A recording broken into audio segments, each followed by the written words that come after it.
Traders diary में स्वागत है आपका। नमस्कार, मैं हूं आपके साथ आशीष चतुर्वेदी। और नमस्कार, मैं हूं आपके साथ कुशल गुप्ता। आप देखिए, कारोबारी हफ्ते का तो पहला दिन है, पर जिस तरह से पिछले हफ्ते का ट्रेडिंग सेशंस रहे थे, पूरा का पूरा आप देखिए इम्पैक्ट जो है ग्लोबल जो तनाव बना हुआ है, लगातार हम 10वें दिन में अब एंटर करते हुए नजर आ रहे हैं वॉर के। तो उस वजह से कहीं ना कहीं जो क्लियर कट इम्पैक्ट है वो हमें एसजीएक्स निफ्टी में अभी भी नजर आ रहा है। और आज की सबसे बड़ी खबर आशीष, और तो बाकी सब छोड़ दीजिए, कच्चा तेल आप देखिए $130 के पार जाता हुआ नजर आया है। शुक्रवार को जब हम बंद हो रहे थे तो $110 के पास था यहाँ पर, और अब आप देखिए $128 $130 के पार जो है यहाँ पर कच्चा तेल ब्रीच होता हुआ नजर आया है। तो जाहिर सी बात है कि 13-14 साल के हाईज पर अब कच्चा तेल जब भी आता हुआ नजर आता है तो जाहिर सी बात है कि भारतीय बाजारों पर इसका इंपैक्ट नजर आता है। और यही नहीं, आप भारतीय बाजारों को भी अलावा देखें तो एशियन मार्केट से भी काफी खराब संकेत आ रहे हैं। वहां पर भी निकाई जो है ऑलमोस्ट 3-3.5% की गिरावट दिखा रहा है। और कहीं ना कहीं हैंगसेंग आप देखिए जिस तरह की ओपनिंग होती हुई दिख रही है, 4.5% तक ये लुढ़कता हुआ नजर आ रहा है। तो गैप डाउन ओपनिंग की तो डेफिनेटली एक्सपेक्टेशंस है। आप किस तरह से बाजार को देख रहे हैं और कहां है खरीदारी के मौके आपके हिसाब से? देखिए, खरीदारी के मौके तो बहुत कम विजिबल है ना। जिसको बहुत हिम्मत है, जिसके अंदर पूरे एक हफ्ते के गैप के बाद, कुशल जो है आप छुट्टी पर थे तो एक हफ्ते में मुझे पता था आप इस पर आएंगे, सबसे पहले इसी पर ही आएंगे। लंबी छुट्टी के बाद रिलैक्स होने के बाद आ रहे हैं, लेकिन भारतीय बाजार रिलैक्स होने के मूड में नहीं है।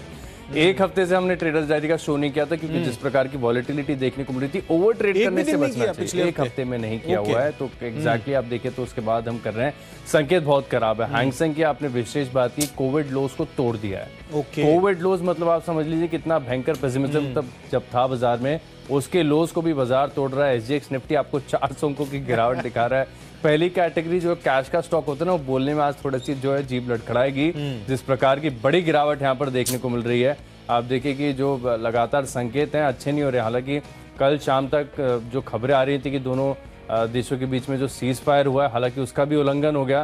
तो मिक्स सेट ऑफ क्यूज हैं, लेकिन नेगेटिव काफी ज्यादा देखने को मिल रहा है। एफआईएस बिकवाली करने से रुक नहीं रहे। एक दिन ऐसा नहीं है जिस दिन थोड़ा सा रुक गए, वो लगातार बड़ी संख्या में बिकवाली करते जा रहे हैं। और ढेर सारे स्टॉक्स ऐसे हैं जहां पर ब्रेकडाउन देखने को मिल रहा है। इनफैक्ट HUL जैसा दिग्गज स्टॉक भी अब आपको कोविड लोस पर मिल रहा है। तो ये जो कोविड के बाद बड़ी रैली आई थी, वहां पर जो है अब थोड़ा सा ब्रेक लग रहा है। लेकिन कमोडिटीज मार्केट में जिस प्रकार से आप बता भी रहे थे कि 2 साल पहले $40 नेगेटिव था, है ना, करीब करीब उतना गिरावट आ गई थी, नेगेटिव में था।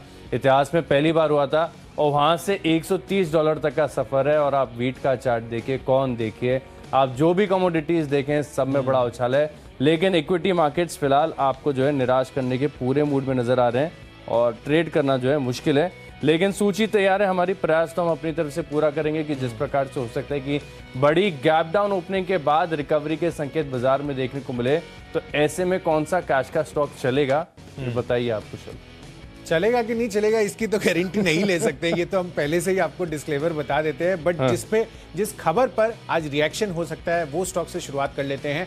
और उसमें सबसे पहला काउंटर है आशीष मेरी तरफ से मिश्र धातु निगम लिमिटेड का। आप देखिए यहाँ पर जिस तरह से खबर आ रही है इसके लिए कि 14 मार्च को कंपनी बोर्ड बैठक करने वाली है अंतरिम डिविडेंड पर। तो जाहिर सी बात है कि जो डिविडेंड को लेकर ऐलान होता है, खासकर इन जैसी कंपनियों को लेकर, वहां पर मुझे लग रहा है कि अच्छा, इसके पहले भी आपको स्पाइक देखने को मिला था, और इस बारी भी अगर ये खबर पर जो है मार्केट का इंपैक्ट बहुत ज्यादा नहीं आता है तो हो सकता है कि रिवर्स डायरेक्शन में मैं कहूंगा, क्योंकि ओवरऑल मार्केट तो लग रहा है डेफिनेटली कि बॉटम जो है यहां पर बनाता हुआ दिखेगा, और गैप डाउन ओपनिंग की एक्सपेक्टेशंस लग रही है। तो डेफिनेटली बट कैश सेगमेंट में मिश्र धातु निगम यहां पर बोर्ड मीटिंग के पहले आप इसमें खरीदारी कर चल सकते हैं। किस तरह का डिविडेंड आता है वो आपको देखना होगा। 181 रुपए के टारगेट के लिए खरीदारी करनी है।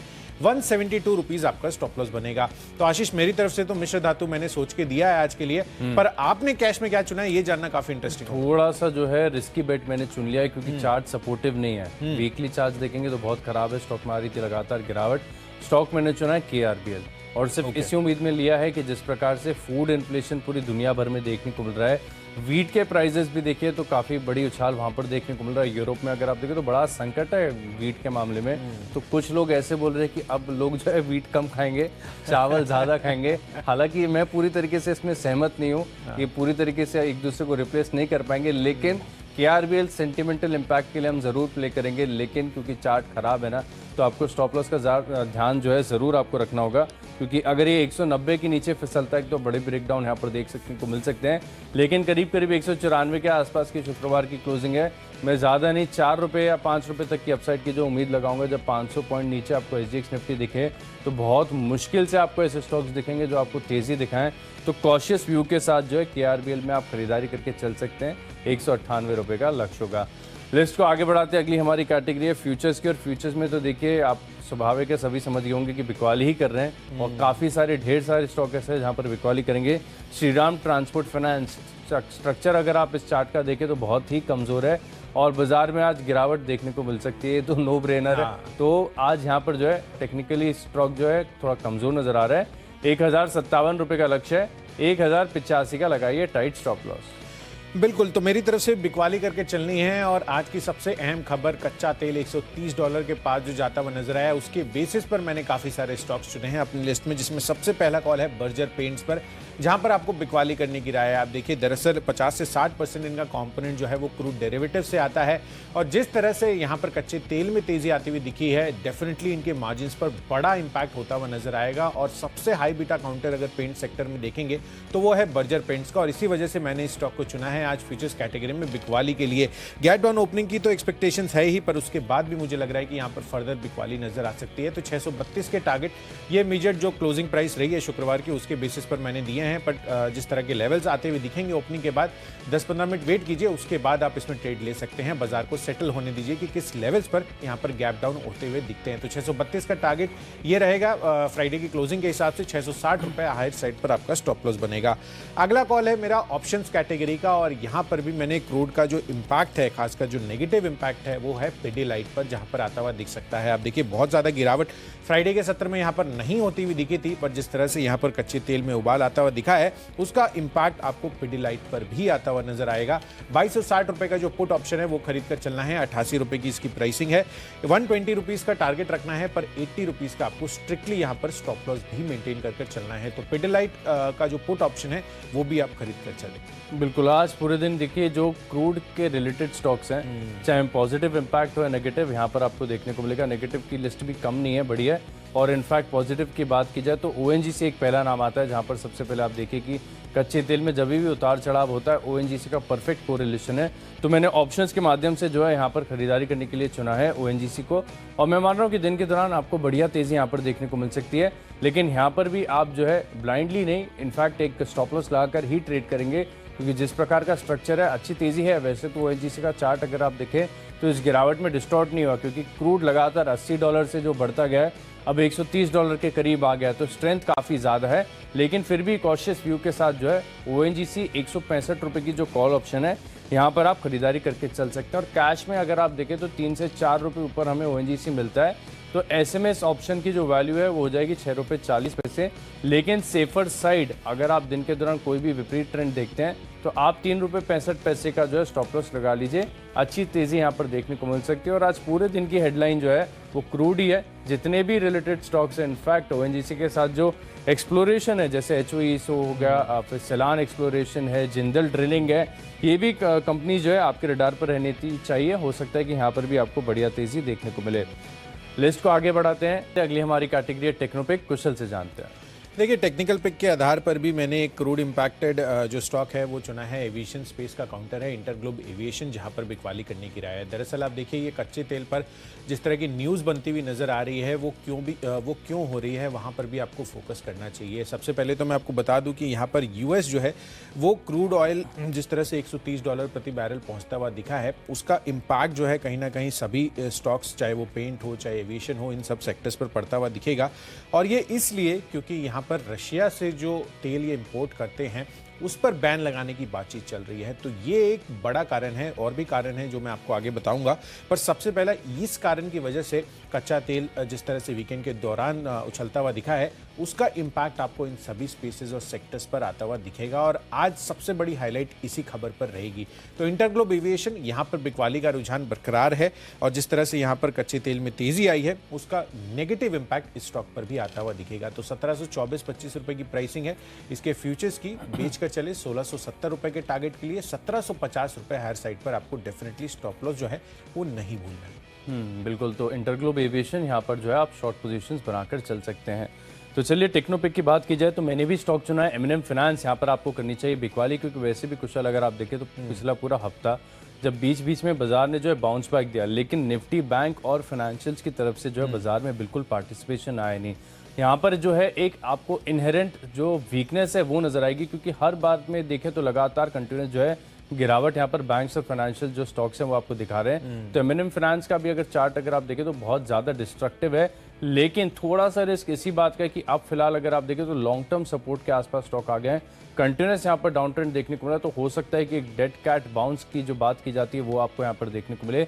लेकिन फिर भी ओवरऑल क्योंकि जो ट्रेंड है नेगेटिव है, बिकवाली करने में ज़्यादा कंफर्ट है, तो 135 रुपये के लक्ष्य के लिए आप यहाँ पर जो है फ्यूचर्स में शॉर्ट पोजीशन ले सकते हैं। और पूरी संभावना है कि जिस प्रकार से आज बाजार का मूड माहौल है, करीब 420 अंकों की गिरावट जो है आपको दिखा रहा है एसजीएक्स निफ्टी, तो ऐसे में इंट्राडे में जो है लक्ष्य आपको हासिल होते हुए नजर आ सकते हैं। और इनफैक्ट हो सकता है कि 135 का जो है 132 तक आपको एमएनएम फाइनेंस का फ्यूचर जो है फिसलता हुआ नजर आए। लेकिन फिर भी सेफर साइड आप अपनी जो बिकवाली वाली पोजीशन है, जो आपका एंट्री लेवल है, वहां से करीब 2 से 3.5 रुपये ऊपर का जो है स्टॉप लॉस लाकर अपनी जो पोजीशन है इन्हें आप होल्ड करके चल सकते हैं। लिस्ट को आगे बढ़ाते हैं, अगली हमारी कैटेगरी है फंडा पिक। और फंडा पिक के लिहाज से बहुत लंबे समय के बाद कुशल ऐसा हुआ है कि फंडा पिक में भी बिकवाली वाला स्टॉक चुनना पड़ रहा है। और जिस प्रकार से आपने जो है ना बड़ी अच्छे तरीके से इंटरग्लोब एविएशन में बताया कि क्रूड का किस प्रकार से नेगेटिव इम्पैक्ट देखने को मिल रहा है, एशियन पेंट्स में भी अगर आप देखें तो स्वाभाविक है, क्योंकि बहुत सारी केमिकल कंपनीज, पेंट कंपनीज ऐसी हैं जो क्रूड के डेरिवेटिव्स इस्तेमाल करते हैं, और वहां पर अगर आप देखें तो इनको जो है प्रेशर जरूर देखने को मिलेगा। अच्छा, एशियन पेंट्स में एक और खास बात ये भी हो रही है कि बहुत सारे जो नए एंट्रेंट्स हैं इंडस्ट्री में वो आ रहे हैं, मेजॉरिटी मार्केट शेयर ये होल्ड कर रहे हैं, और हो सकता है कि उन्हें स्केल अप करने में काफी लंबे समय लग जाए, लेकिन फिर भी थोड़ा थोड़ा सा मार्केट शेयर सब इसका खाते हैं, तो इसका एक असर देखने को मिल सकता है। तो फंडामेंटली अगर आप देखें तो फिलहाल जो है नेगेटिव साइड के पॉइंट्स काफी ज्यादा हैं। एशियन पेंट्स में शॉर्ट करने के लिए जो है पूरा कंफर्ट बना हुआ है, लेकिन ज्यादा बड़ी गिरावट की उम्मीद नहीं लगा रहा हूं, क्योंकि स्टॉक ऐसा कि बहुत सारे लोग इंतजार भी रहते हैं कि आपको एशियन पेंट्स थोड़ा सस्ता मिले तो अक्यूमुलेट कर लें। तो 2684 रुपए के लक्ष्य के लिए आप यहाँ पर शॉर्ट पोजीशन लीजिए, और करीब 2760 रुपए का फ्यूचर्स में आप लगाइए स्टॉप लॉस। बिल्कुल आशीष, एशियन पेंट्स को लेकर मुझे भी यही लगता है कि सपोर्ट देने के लिए लोग यहाँ पर काफ़ी खड़े हुए हैं, निचले स्तरों पर खरीदारी के मौके बनते हुए दिखेंगे, पर जिस तरह से कच्चे तेल में उबाल आता हुआ दिखा है उसका इम्पैक्ट जो है वो इन सब शेयरों में तो होता हुआ दिखेगा ही, और साथ ही एशियन पेंट्स पर जो है सबसे बड़ा इम्पैक्ट आता हुआ नजर आ सकता है। और जो कंपटीशन की आप बात कर रहे थे तो 3 तो मुझे मेरे को सामने ही याद है। आप देखिए, सबसे पहले तो एक तो इंडिगो पेंट्स वो लिस्ट होता हुआ दिखा था, उसके बाद JSW जो ग्रुप है उन्होंने भी एंट्री कर ली पेंट्स में, और आज भी हम देखें तो मैंने भी एक स्टॉक चुना है जिसने पेंट में एंट्री की है, जेके सीमेंट भी था, ग्रासिम भी था, हाँ, तो जेके सीमेंट ने भी एंट्री की है। तो काफी सारे कॉम्पिटिटर्स जो हैं जैसे कि आप बता रहे हैं यहाँ पर एंट्री लेते हुए नजर आ रहे हैं, तो डेफिनेटली इनका कंपटीशन भी बढ़ रहा है, और दूसरी तरफ जो रॉ मटेरियल कॉस्ट है वहां पर भी अच्छी जो तेजी है वो होती हुई दिख रही है, जिस वजह से इनके मार्जिन्स पर इंपैक्ट आता हुआ दिख सकता है। तो डेफिनेटली एशियन पेंट्स पर आपको फोकस रखना है आज के सत्र में बिकवाली के लिए। चलिए, फंडा पिक में मैंने स्टॉक चुना है पॉजिटिव इंपैक्ट कच्चा तेल का, वो है ऑयल इंडिया पर। तो आशीष ने आपको ONGC बताया, वैसे ही ऑयल इंडिया यहाँ पर खरीदारी करने की राय है। 252 रुपए के टारगेट के लिए खरीदना है, 241 रुपए आपको स्टॉप लॉस रखना है। अब यह भी हो सकता है कि यहाँ पर आपको शुरुआती सत्र में जब स्टार्ट हो ट्रेड तो उस टाइम पे उतना ज्यादा उछाल नहीं देखने को मिले बाजार की गिरावट में, पर निचले स्तर भी अगर मिलते हैं आपको तो डेफिनेटली आपको लंबी अवधि के लिए भी यहाँ पर आप ऑयल इंडिया, ONGC जैसे शेयरों में निवेश कर चल सकते हैं। तो डेफिनेटली फंडा पिक में ऑयल इंडिया पर फोकस रखना है, और निवेश के लिहाज से कि जैसे कि मैं आपको बता रहा था कि कॉम्पिटिटर जो है वो एक नया बनता हुआ दिख रहा है जेके सीमेंट के रूप में, तो यहाँ पर आपको खरीदारी करनी है। कंपनी पेंट बिजनेस में प्रवेश करने वाली है, और अगले 5 वर्षों के लिए यहाँ पर 600 करोड़ रुपए के निवेश का भी कंपनी का प्लान है, तो ये बोर्ड से इनको मंजूरी मिलती हुई दिखी है। तो एज एन इन्वेस्टमेंट पिक आपको जेके सीमेंट पर फोकस रखना है। और यही नहीं, अगर आप देखें तो जिस तरह का अभी मूड माहौल बना हुआ है, इन्फ्लेशन जो है यहाँ पर बढ़ता हुआ दिखेगा, तो जो हम पहले खतरा मान रहे थे कि यहाँ पर जितने इंटरेस्ट रेट हाइक्स होती हुई दिखेंगी वो अब स्लो होती हुई नजर आएंगी। तो जाहिर सी बात है कि जो होम लोन दरें हैं और ओवरऑल जो हाउसिंग स्पेस है वो कहीं ना कहीं अभी भी काफ़ी प्रोटेक्टेड रहेगा इंटरेस्ट रेट के लिहाज से, तो इनकी जो डिमांड है वो कंसिस्टेंट रहने वाली है। तो JK cement fundamentally strong growth story है, 2640 रुपए का आसपास का प्राइस है। अगले 1 साल में 20 से 25% कंजर्वेटिव बेसिस पर आपको देखने को मिल सकते हैं। 3100 रुपए का टारगेट आपको इस स्टॉक के लिए बनाकर चलना है। तो यहाँ पर जो है नजर आएगी अच्छा, निवेश के लिहाज से कुशल मैंने चुना है टाटा स्टील को, यहाँ पर आपको खरीदारी करनी चाहिए। देखिए, खास बात यह कि हम आपको लगातार बता रहे हैं कि कमोडिटी मार्केट्स में ही सबसे ज़्यादा एक्शन है और यहाँ पर जो है एक कंफर्ट बना हुआ है, क्योंकि जिस प्रकार से इन्फ्लेशन पूरी दुनिया में चिंता बना हुआ है, कमोडिटीज़ में अगर आप देखें तो एक नेचुरल हेज आपको मिल जाता है। अगर आपके पोर्टफोलियो का करीब 20 से 25% एलोकेशन जो है कमोडिटीज़ में है, तो ऐसे बाजार में जो आपको स्थिरता है वो ज़रूर देखने को मिलेगी। क्योंकि आप टाटा स्टील का वीकली चार्ट देखें तो अभी भी ट्रेंड खराब नहीं हुआ। इनफैक्ट अगर आप देखें तो अच्छी तेजी आई, बड़ा ब्रेकआउट यहाँ पर देखने को मिला, एक तरफा तेजी आई थी, लेकिन अब जो ऊपरी तरफ से थोड़ी सी प्रॉफिट बुकिंग, हल्की सी गिरावट यहाँ पर देखने को मिल रही है। इसके बाद भी अगर आप देखें तो क्लोजिंग जिस प्रकार से हुई है वीकली चार्ट्स पर, कुछ भी टेक्निकली खराब नहीं हुआ और इनफैक्ट लंबी अवधि के लिहाज से अगर आप देखें तो स्टोरी जो है बिल्कुल इंटैक्ट देखने को मिल रही है। और आज खबर भी आ रही है कि ऐसे माहौल में भी अगर आप देखें तो लगातार जो कंपनीज है और भारतीय कंपनीज भी जो कीमतें वो बढ़ाने में सक्षम है। करीब 2,500 रुपये प्रति टन की जो है HRC और CRC में जो कीमतें हैं वो बढ़ाई गई हैं, तो इसका भी एक इम्पैक्ट देखने को मिल सकता है। तो यहाँ पर आप जो है शॉर्ट टर्म नहीं, थोड़ी लंबी अवधि का 9 से 12 महीने का व्यू बनाकर खरीदारी करके चलेंगे तो मैं मान रहा हूँ कि आपको 20 से 25%, मैं 1550 कंजर्वेटिव साइड में जो लक्ष्य आपको बता रहा हूँ, लेकिन ओवरऑल 20 से 25% तक के रिटर्न जो है आपको टाटा स्टील दे सकता है, वो भी पीस ऑफ माइंड के साथ। तो ऐसे बाजार में लार्ज कैप स्टॉक्स में निवेश करना ज़्यादा बेहतर होता है। टाटा स्टील में जो है आप निवेश करके चल सकते हैं। लिस्ट को आगे बढ़ाते हैं, अगली हमारी कैटेगरी है खबरों के दम पर, और खबरों के दम पर मैंने चुना है ICICI लोम्बार्ड जनरल इंश्योरेंस, क्योंकि यहाँ पर जिस प्रकार से एक प्रस्ताव आया है कि जो इंश्योरेंस के प्रीमियम है वहाँ पर बढ़त की जाए, तो इसका एक डायरेक्ट बेनिफिशियरी और एकमात्र बेनिफिशियरी बड़ा यही है भारतीय बाजार में देखा जाएगा लिस्टेड स्पेस में। तो 1250 रुपये का लक्ष्य है, 1208 यानी केवल 10 रुपये का आपको रिस्क लेना है ऐसे बाजार में, इससे ज़्यादा का रिस्क मत लीजिए। 1250 तक इस तरह यहाँ पर देखने को मिल सकते हैं।